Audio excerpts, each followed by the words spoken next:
orang soleh terdahulu yang jadi wali-wali Allah itu ada satu kalimat begini. Ma fil aba fi abna.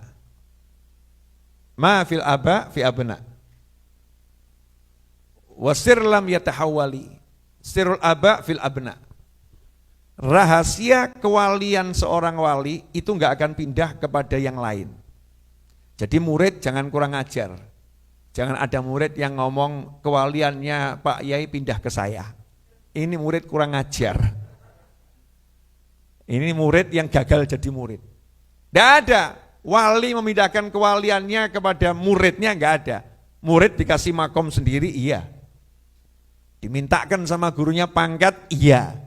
Tapi kalau pangkat kewalian seorang wali enggak akan pindah kemana-mana. Pindahnya ke anaknya. Wasir lam yatahawwali. Enggak mungkin pindah sama orang lain. Pasti akan pindah ke anaknya. Kalau anaknya 10 dibagi itu.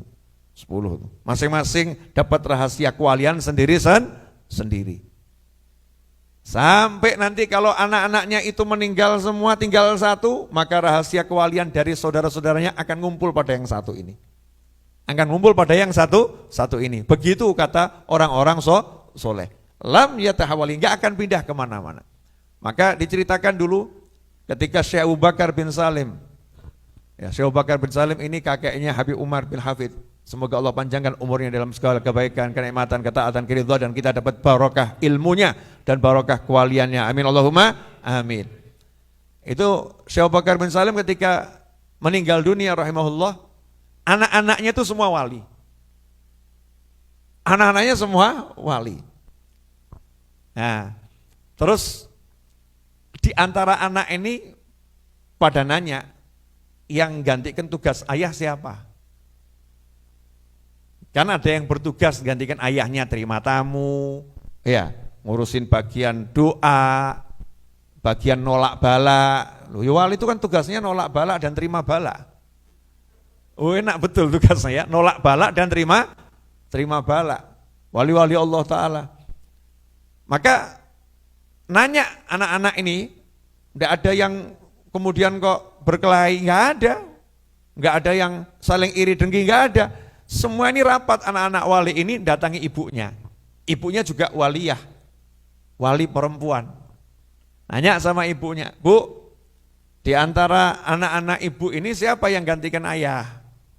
Maka ibunya jawab, kalian semua berangkat ke atas gunung. Ya ibadah di sana, sampai nanti Allah tunjukkan karomah dhahirah. Berangkat ke atas gunung, semua anak-anak ini ibadah. Ibadah untuk pengen tahu siapa yang menjadi pengganti ayahnya.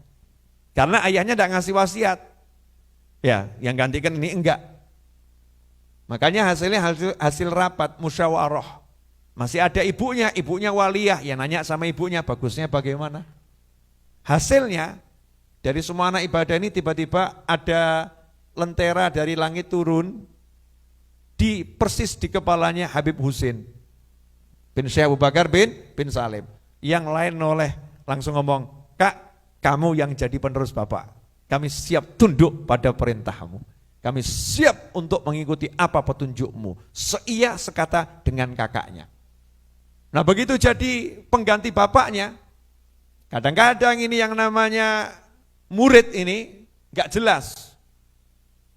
Suka mengatakan, bapakmu dulu enggak begitu, bapakmu dulu enggak begitu, bapakmu dulu enggak begitu. Ini ada orang ngomong kepada Habib Husin bin Syekh Abu Bakar bin Salim, kalau ayahmu dulu begini, ayahmu dulu begini. Maka Habib Husin bin Syekh Abu Bakar bin Salim mengatakan, kalau kamu cari ayah saya, kuburannya di sana. Kalau cari saya, di sini saya. Artinya beliau sudah sama dengan ayahnya. Ini eraku, ini zamanku.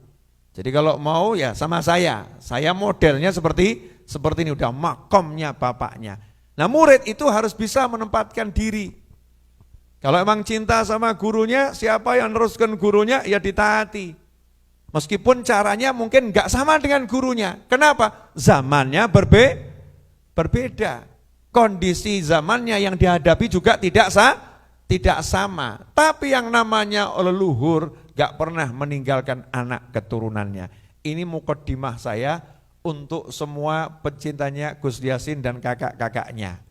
Nggak mungkin beliau-beliau itu ditinggalkan Mbah Maimun Zubair, nggak mungkin. Pasti tahta riayati walidih. Ya, pasti di bawah pengawasan dan bimbingan orang tuanya. Karena al-wali la yamut. Wali itu nggak mati, tapi pindah dari alam dunia ke alam barzah. Nah, di alam barzah wali itu bebas jalan-jalan. Oh, bebas jalan-jalan. Nanya lagi dalilnya mana? Zaman sekarang nih zaman minta dalil semua ya. Tapi kalau nonton bioskop nggak nanya sama sutradaranya dalilnya mana ya. Jadi lebih percaya sama sutradaranya Hollywood daripada kiai dan para habaib. Naudzubillah min dzalik. Tapi ya nggak apa-apa, kasih dalilnya.